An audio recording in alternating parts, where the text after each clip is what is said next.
आज 3 मार्च मंगलवार फाल्गुन पूर्णिमा का पावन दिन है और इस दिन लग रहा है चंद्र ग्रहण। और इस दिन लगने वाला चंद्र ग्रहण भारतीय समय अनुसार दोपहर 3:20 से शुरू होगा। उस समय विदेशों में ग्रहण स्पष्ट रूप से दिखाई देगा, लेकिन उस समय दिन का समय होने के कारण और चंद्रोदय न हुआ होने के कारण ये ग्रहण हमारे देश में दोपहर में दिखाई नहीं देगा। भारत में ये ग्रहण तब दिखाई देना शुरू होगा जब सूर्यास्त के बाद चंद्रमा उदित होगा।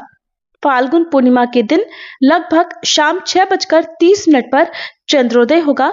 शहरों के अनुसार समय थोड़ा अलग हो सकता है, जबकि ग्रहण का समापन अर्थात मोक्ष काल शाम 6:47 पर होगा। यानी कि चंद्रोदय से लेकर ग्रहण की समाप्ति तक केवल कुछ ही मिनटों के लिए ये ग्रहण हमारे देश भारत में दिखाई देगा, और वो भी तब जब ग्रहण अपने अंतिम चरण में होगा, यानी कि ग्रस्तोदय काल में ये ग्रहण दिखाई देगा। हिंदू धार्मिक शास्त्रों के अनुसार अगर ग्रहण किसी स्थान पर दिखाई देता है तो वहां सूतक काल मान्य होता है। क्योंकि ये ग्रहण भारत में भी दिखाई देगा, भले ही अंतिम चरण में दिखाई दे रहा है, इसलिए भी इसका सूतक हमारे देश में मान्य रहेगा। और चंद्र ग्रहण का सूतक काल ग्रहण से लगभग 9 घंटे पहले शुरू हो जाता है। इसलिए दोपहर 3:20 पर ग्रहण आरंभ होने से लगभग 9 घंटे पहले यानी प्रातः काल 6:20 से ही ग्रहण का सूतक काल प्रभावी माना जाएगा। और इस दौरान गर्भवती महिलाओं को विशेष सावधानियां बरतने की सलाह दी जाती है, जैसे कि ग्रहण की कुल अवस्था में जो भी ग्रहण का अंतिम चरण हो उस समय में भी ग्रहण के भीतर ही रहने की सलाह दी जाती है। चंद्रमा को सीधे ना देखें, किसी भी प्रकार की काट छांट, चाहे सब्जी काटना हो, सिलाई करना हो, सुई धागे का प्रयोग हो, करने से बचें। तेज धार वाली वस्तुओं का प्रयोग ना करें, नाखून, बाल इत्यादि इस दौरान ना काटें। बैठकर आप मानसिक रूप से किसी मंत्र का जाप कर सकते हैं। बैठना संभव ना हो तो लेटकर आप धार्मिक कथाओं का श्रवण कर सकते हैं, मंत्र जाप कर सकते हैं, या जो कोई भी धार्मिक भजन मंत्र आपके मन को शांत करता हो उसे आप सुन सकते हैं। तनाव से दूर रहने की इस समय सलाह दी जाती है। गर्भवती महिलाओं को अपने पास तुलसी पत्र, गंगा जल या फिर कुशा अवश्य रखनी चाहिए। ऐसी मान्यता है कि इन पवित्र वस्तुओं के पास रहने से आसपास नेगेटिविटी यानी नकारात्मक ऊर्जा नहीं आती और सकारात्मक ऊर्जा बनी रहती है। ग्रहण या सूतक काल के दौरान क्या नहीं करना चाहिए, तो इस दौरान भोजन पकाने से बचना चाहिए, भोजन ग्रहण करने से बचना चाहिए, खास तौर पर जिस समय ग्रहण दिखना शुरू हो जाए तब से लेकर ग्रहण के मोक्ष काल तक। और सूतक या ग्रहण के समय सामान्य रूप से पूजा अर्चना नहीं की जाती, मंदिरों की मूर्तियों को स्पर्श नहीं किया जाता है।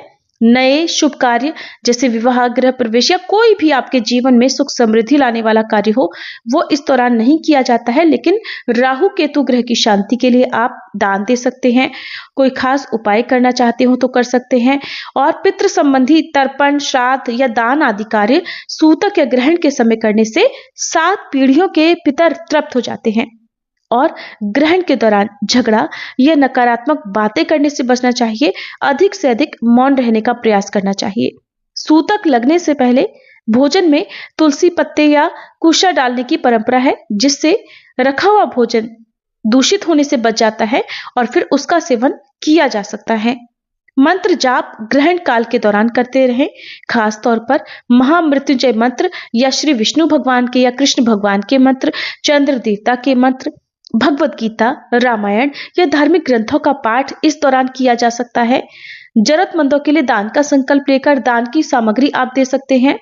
नहीं तो ग्रहण काल या सूतक काल में जो भी दान की सामग्री है उसे खुद से या परिवारजनों से स्पर्श कराकर रख दीजिए, और ग्रहण की समाप्ति के बाद जो भी जरूरतमंद व्यक्ति हो उसे आप दान में दे सकते हैं।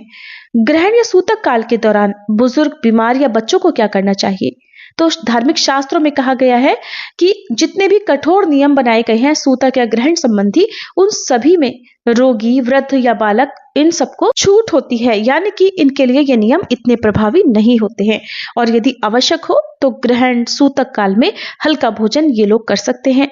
दवाई लेने का अगर आपको बताया गया है तो आप ग्रहण सूतक काल के समय में दवाई भी ले सकते हैं, क्योंकि ऐसे लोगों को अत्यधिक उपवास से यानी कम खाने पीने से बचना चाहिए। मानसिक शांति सभी लोगों के लिए जरूरी है। ग्रहण को लेकर तनाव की स्थिति में ना आए। ग्रहण समाप्ति के बाद कुछ काम है जो करने चाहिए। जैसे कि हिंदू धर्म में ग्रहण की समाप्ति के बाद स्नान किया जाता है, घर में गंगा जल का छिड़काव किया जाता है, भगवान की मूर्तियों को स्नान कराकर फिर से पूजा की जाती है, ताजा शुद्ध भोजन बनाया जाता है, भोजन सात्विक होना चाहिए, दान करें, दान में अन्न, वस्त्र या दक्षिणा, पितरों के लिए प्रार्थना करें, क्योंकि ग्रहण के बाद किया गया दान कई गुना फलदायी माना जाता है। हो सके तो ताजे बने हुए भोजन को आप किसी जरूरतमंद व्यक्ति को खिलाएं, और इसके अलावा आप भोजन की कच्ची सामग्री, कच्चा अनाज भी दान में दे सकते हैं। अन्य धर्मों के लोग ग्रहण या ग्रहण की समाप्ति के बाद जो कर सकते हैं, क्योंकि देखिए अन्य धर्मों में ग्रहण को एक खगोलीय घटना ही माना जाता है, तो ऐसे लोग ग्रहण या सूतक को वैज्ञानिक दृष्टिकोण से देखते हैं, तो वे लोग अपनी सामान्य दिनचर्या जारी रख सकते हैं। आप चाहें तो इस आकाशीय घटना को देख सकते हैं सुरक्षित तरीके से, क्योंकि हर धर्म में प्रकृति की घटनाओं को अलग अलग दृष्टि से देखा जाता है। फाल्गुन पूर्णिमा वैसे तो खुद में ही अत्यंत पवित्र दिन है, और ये वही पूर्णिमा है जब भक्त भक्ति, रंग और उल्लास में डूब जाते हैं। चंद्र ग्रहण का ये संयोग हमें आत्मचिंतन, संयम और भक्ति का अवसर देता है। इसलिए इस ग्रहण से डरने की आवश्यकता नहीं है, बल्कि इस समय को आप सकारात्मक ऊर्जा और साधना में बदल सकते हैं, अपने मन को शांत करते हुए और अपने मन को भगवान से जोड़ते हुए। ईश्वर की कृपा से ये ग्रहण आप सभी के जीवन में जो भी नकारात्मकता है उसे दूर करे और आप सभी के जीवन को सकारात्मकता से भर दे। आप सभी के जीवन में इस ग्रहण का कोई भी दुष्प्रभाव ना हो और आप सभी सुखी और स्वस्थ रहें। इसी कामना के साथ अगर आपको वीडियो पसंद आई हो तो वीडियो को लाइक जरूर कीजिएगा।